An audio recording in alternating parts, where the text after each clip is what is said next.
Hey guys, JV here bringing you a Destiny 2 commentary this time, and we're covering a few ways Bungie can make this a better game. Just a heads up, this is your place for daily Destiny 2 content here on YouTube, so hit that subscribe button and stay tuned for Destiny 2 tips and tricks videos. Today I'm going to share 5 changes I believe need to be made in Destiny 2. The idea here is to identify things that could absolutely change and improve. It's extremely easy to complain, call Destiny 2 a bad game like a lot of people like to do on my videos, which is unfortunate, and not provide any constructive criticism or solutions. My goal is to address a few issues and offer ways that Bungie can actually make Destiny 2 better. So let's get started.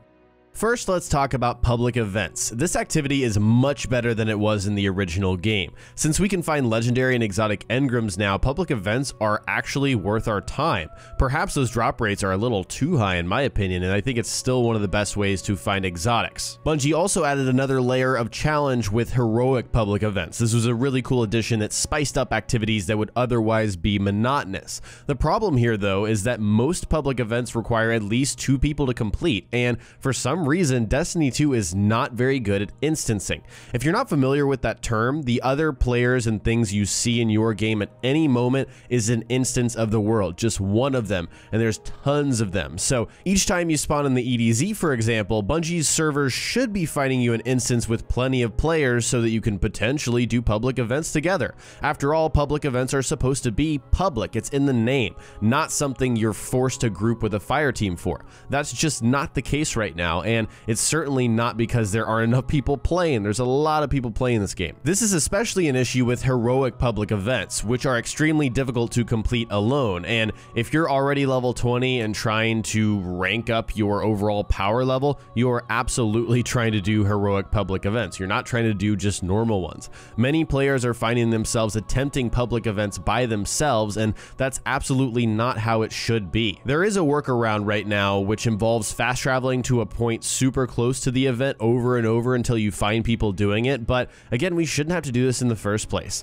I've also noticed that certain locations almost never have other players attempting the event. One example for me in particular is Firebase Hades in the EDZ. I have never seen another human player trying that public event with me unless it's a friend on my fire team. There's either an imbalance in frequency or too many overlapping events, which pushes something like Firebase Hades to the side. But I'd like to visit all locations to do my events, not just a handful of them every single time. So how does this get fixed? Well, I know literally nothing about the backend processes behind Destiny, but I do remember this not being a problem in the original game. Perhaps it was because I did far less events because they weren't as valuable, I'm not really sure, but Destiny 2 does not handle instancing well, and public events suffer because of it. Bungie, I believe, can find a solution to this problem, and it's probably the most widespread and annoying issue for most players at this moment. It should be a top priority. Next up is Glimmer. It's pretty clear to me that Bungie still doesn't know what the hell they're doing with Glimmer. It's like they want some kind of low value currency, but the vast majority of things you can buy with Glimmer are not worth your time. I mean, you're leveling up through the game, going through the story, you got some vendor weapons and armor, it's just not worth it. And then when you're at level 20, there's not a lot to spend it on. For some reason, we no longer have ammo consumables, so the primary thing you spend Glimmer on is gear mods from Banshee in the tower. While I do like the idea of the legendary mod system, I don't like that Glimmer is attached to it, and currently I'm at a point where I want to bump up several pieces of gear with those mods, but I don't have the Glimmer required to do it because it's too expensive each time.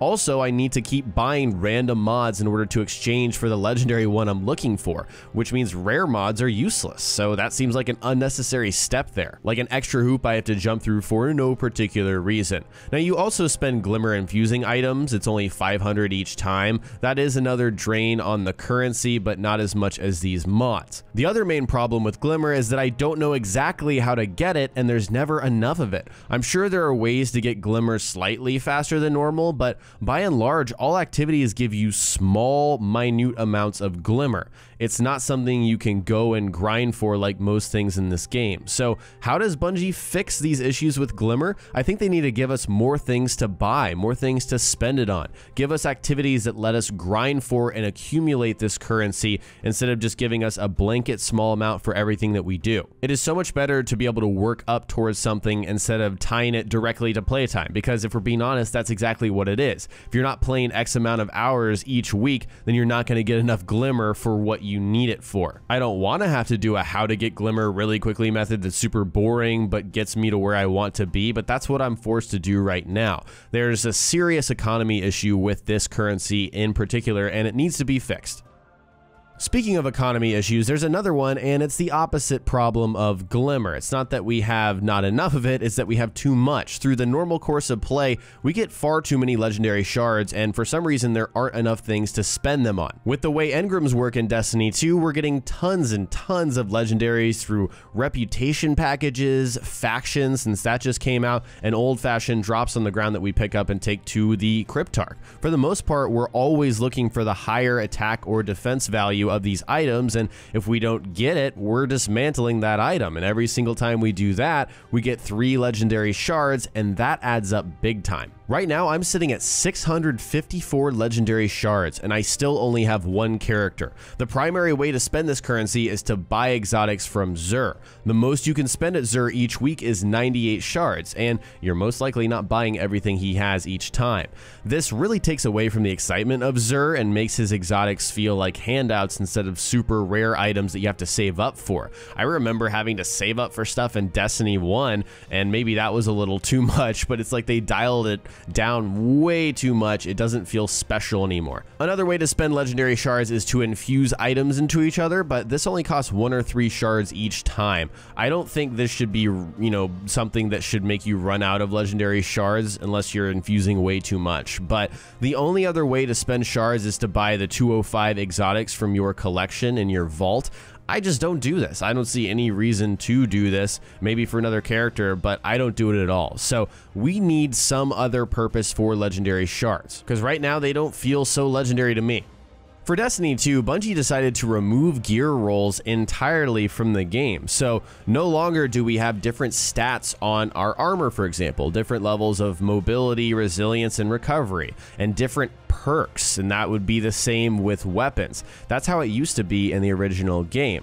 They also removed gear leveling from the game entirely, and while I'm okay with not having to level new pieces of gear every time I get them in order to take advantage of the perks, for example, the perks and stats on weapons and armor are fixed in Destiny 2 and they never change. It seems like an unnecessary departure from a meta that we got used to. It's a meta that added variety, another layer to the loot. It doesn't make sense because Bungie said it themselves in their own marketing campaign. This is a game about loot. I mean, really nothing else matters. I really feel that gear rolls would add longevity to this game, along with the ability to re-roll our gear. Spending a few legendary shards per roll, for example. I know I didn't offer a solution with my last change. This is a solution. Let us spend legendary shards to re-roll our gear. It's a perfect way to balance out that currency, and again, add the variety. We could re-roll gear with Motes of Light in Destiny. It was already in the game, so Bungie could absolutely implement these systems if they decided to.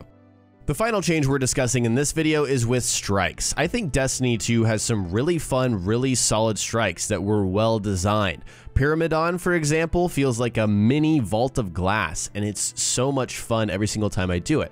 The problem is, I never run strikes outside of the weekly Nightfall, and this is for a few reasons. First off, the rewards for doing a strike are not worth the time it takes to complete them. It takes usually 15 to 20 minutes to complete a strike, and at the end, I'll probably get a legendary or a few rare items if I'm unlucky. If my goal is to get as many legendaries as I can and upgrade my power level and do everything that every single Destiny player wants to do, I'd go run heroic public events instead because they're much quicker. It's much more efficient. The second reason I don't run strikes outside of the Nightfall is that there's nothing unique reward-wise about doing a strike. The only thing that's different is how I'm getting the rewards, and again, strikes are terribly inefficient. That's why strikes need unique reward loot. We We already had strike-specific loot in Destiny, and for the life of me, I have no idea why Bungie didn't keep it in the game. Unless it's tied to some sort of event, that's just an egregious omission, and I don't get it. If there's a specific reason to do these activities, I will do them, but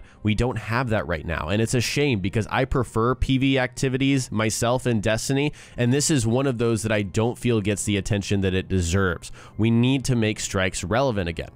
Alright guys, today I shared 5 things that I feel Bungie needs to address in Destiny 2. In the comment section below, tell me what you think is the most important change that needs to happen as soon as possible. It doesn't have to be something I said, so share your thoughts in the comment section below. Next time we will cover more Destiny 2 here on the channel, so stay tuned for daily Destiny 2 tips and tricks videos. If you learned something new, remember to hit that like button and subscribe for lots of Destiny 2 content. Thanks so much for watching, and I'll talk to you next time.